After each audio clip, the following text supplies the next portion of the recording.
ଏଠି ଆକ୍ଚୁଆଲି କଣ ହଉଛି ନା ପ୍ରଥମ ମୂଲ୍ୟ ଏମାନେ ଆଧାର କାର୍ଡ କଲେକ୍ସନ କରି ରଖିଥିଲେ।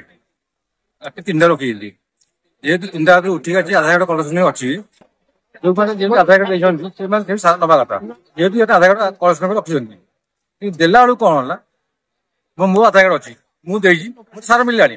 କିନ୍ତୁ ମୋ ଆଗରୁ ଯେମିତି ଦେଖୁ ଠିଆ ହେଇକି 8 ଜଣ ମୋ ଆଗରୁ ଦେଇଛନ୍ତି, ତାଙ୍କୁ ମିଳୁନି। ଆଉ ଏପର୍ଯ୍ୟନ୍ତ ସାର ମିଳିନି। ସେମାନେ ବୁଲୁଛନ୍ତି କାହିଁ ମିଳୁନି।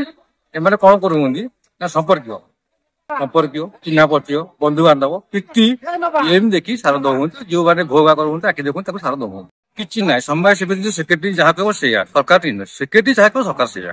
କଣ ହବା ଦରକାର ଏଠି ରୁଲ ଚାଲିବା କଥା। ମାନେ ସମସ୍ତେ ଗରିବ ହଉ ଧନୀ ହଉ ଯେମିତି ଯାହା ହଉ, ଯିଏ ଯୋଉ ଚାଷୀ ହିସାବରେ ଆଇଛନ୍ତି ସମସ୍ତେ ପାଇବା କଥା। ଯିଏ ଆଗ ଆସିଲା ତାକୁ ଆଧାର କାର୍ଡ ଦେଖିଲ ସାର ଦେବ, କିନ୍ତୁ ଏଠି ସେମିତି ନାହିଁ।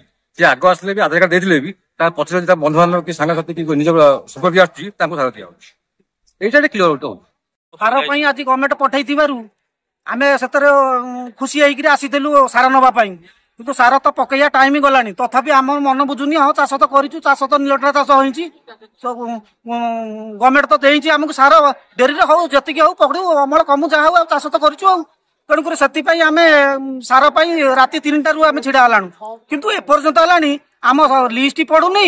ସେ କଣ ତା ଭିତରେ କରୁଛନ୍ତି ଆମେ ବି ଜାଣିପାରୁନୁ। କଣ ଆପଣ ଅନୁମାନ କରୁଛନ୍ତି କଣ ହେଇଥିବ?